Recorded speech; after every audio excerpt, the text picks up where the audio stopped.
back to the Brooklyn Knitfolk Quiltalong tutorial series. My name is Jaclyn and this is part 9 about how to finish off the quilt now. We're going to be doing binding tutorials for the last 2 tutorials. For this first part of the binding tutorial, I'm going to go over how to calculate how much binding you need, how to make the binding strips, and how to put that together into one long continuous binding strip. And then the second part of the binding tutorial is going to be how to attach the binding to your quilt and finish it off. So let's get started. Okay, so before we get started with actually calculating how much binding, bias binding we're going to need, we need to trim off the edges of the quilt first. So I have my quilting mat underneath here. I have my quilting ruler, and then I have my rotary cutter, and I'm just going to cut right along the edge. I'm going to line up this quilting ruler along the edge of the quilt and cut right up along the edge and cutting off this excess batting and backing fabric right here. If you didn't purchase the rotary mat and the rotary cutter, you could probably get by with just doing it really slowly and carefully on a flat surface with a pair of scissors. So that's what I'm going to do first.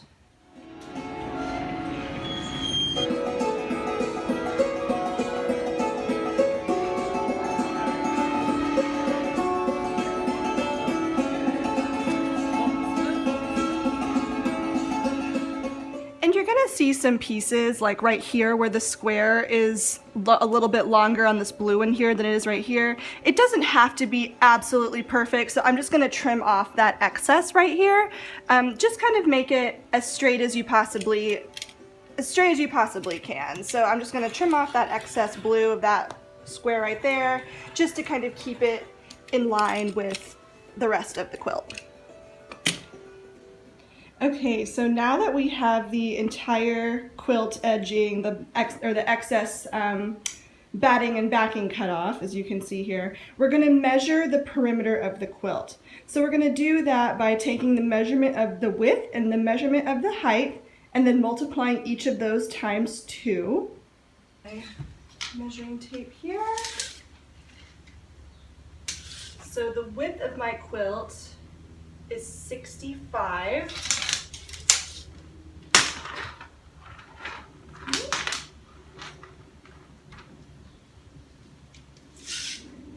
And the height of my quilt is 76.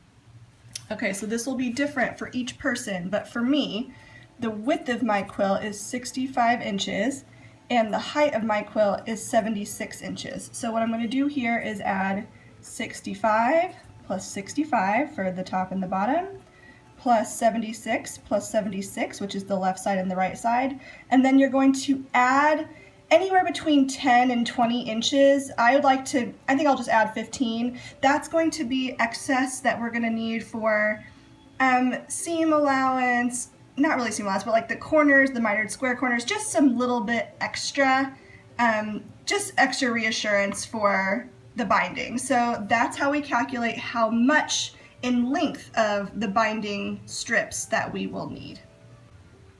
So after adding all this up, I've determined that I will need 297 inches of binding tape. So what I will show you next is how to make that binding strip, and we're going to make one long continuous strip out of several strips that we piece together. So I'll show you how to do that next.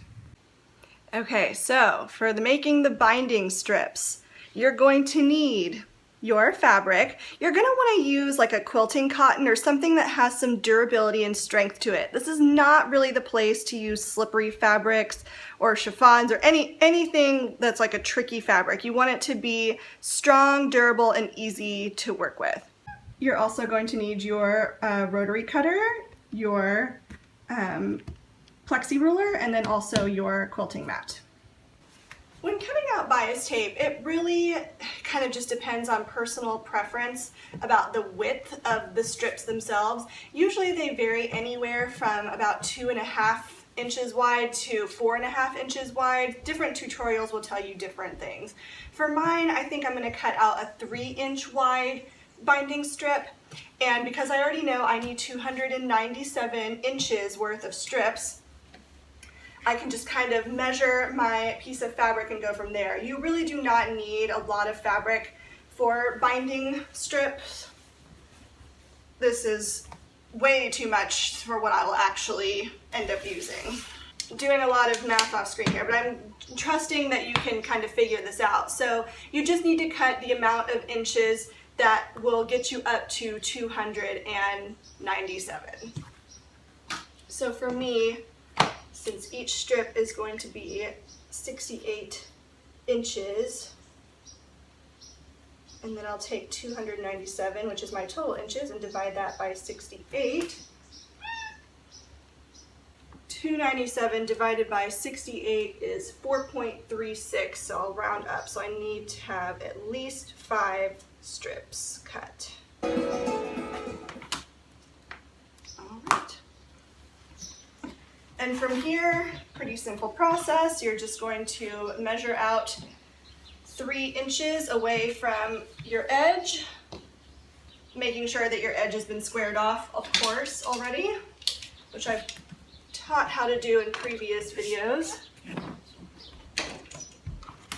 All right, so I'm going to measure 3 inches away from the edge. Looks to be about right.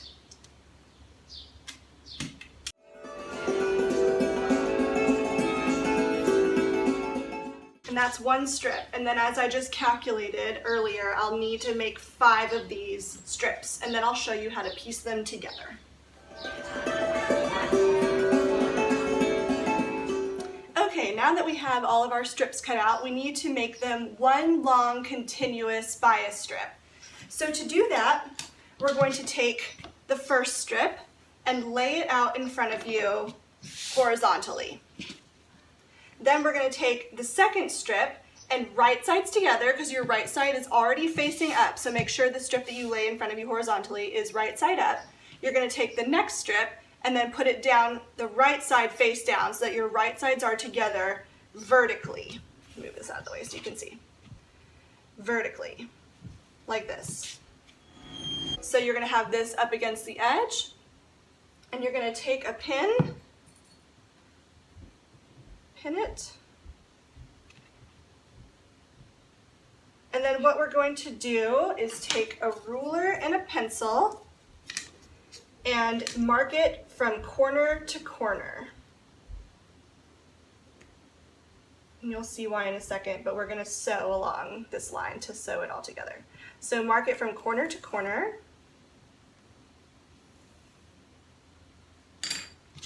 That way, when you sew along this line, it'll be right sides up, like so. So we're going to keep doing that with the rest of our strips. We'll move this down.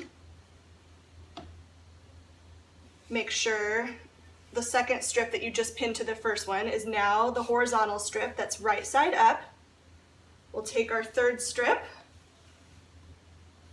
take the right side, face it down, perpendicular to the horizontal strip. So we'll line this up in the corner here. Take a pin, pin it together,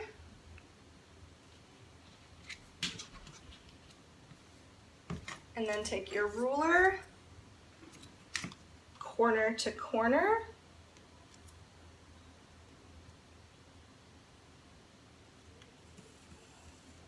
mark it. And just keep doing that with the rest of your strips. I have 2 more left to do, but it may or may not be the same depending on how many strips of fabric you had to cut out. In fact, I'm gonna add an extra pin in the corner here just for stability so that it doesn't fall out whenever I take it over to my sewing machine.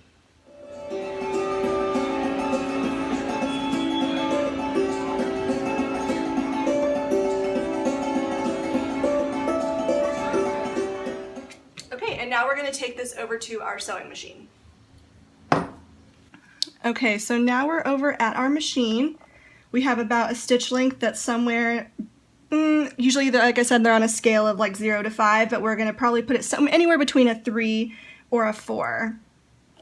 And then we're going to sew right along that line that we marked on each of the bias strips where they meet up together. So from corner to corner, the 45-degree angle. So I've lowered my presser foot, and I'm just sewing along that line, right on top of it.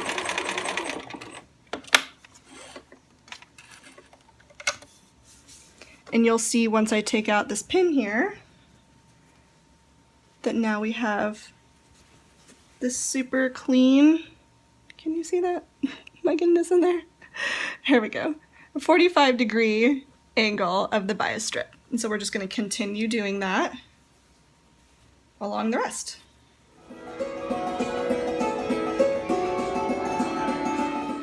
Last one.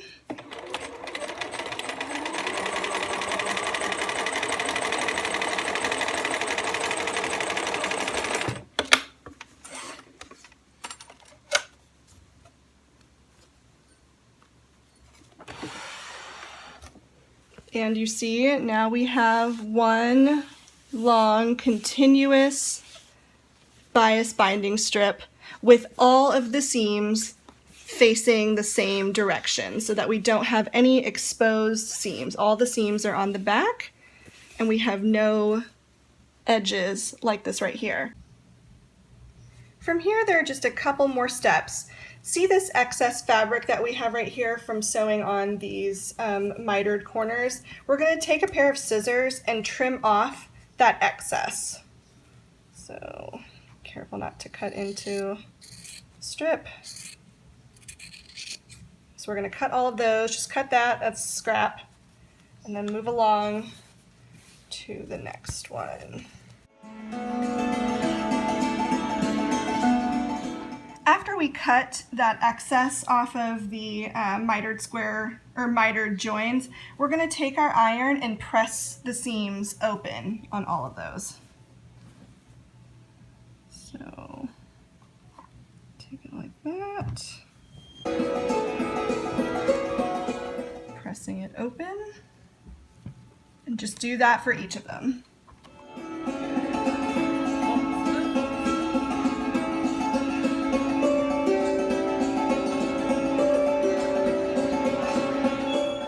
And from here, the last step is that we're going to fire up the iron, and then with the wrong sides together, so we have one piece of fabric here, we're going to take it and fold it so that the pretty sides, the correct side of the fabric is on the outside, and then we're going to iron this into the strips, or iron it to what this, iron the wrong sides together.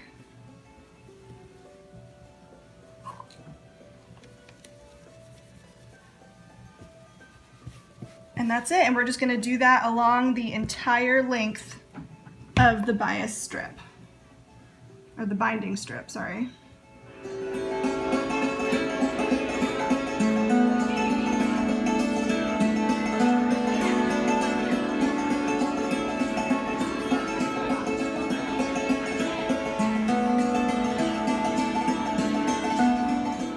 And there we have it, a whole bunch of handmade bias binding. What? What? No help from you? She's my kitty supervisor. All right, that's it for this tutorial, and in the next one I will show you how to attach it to your quilt, and then we'll finish those bad boys off. See you in the next video. Bye!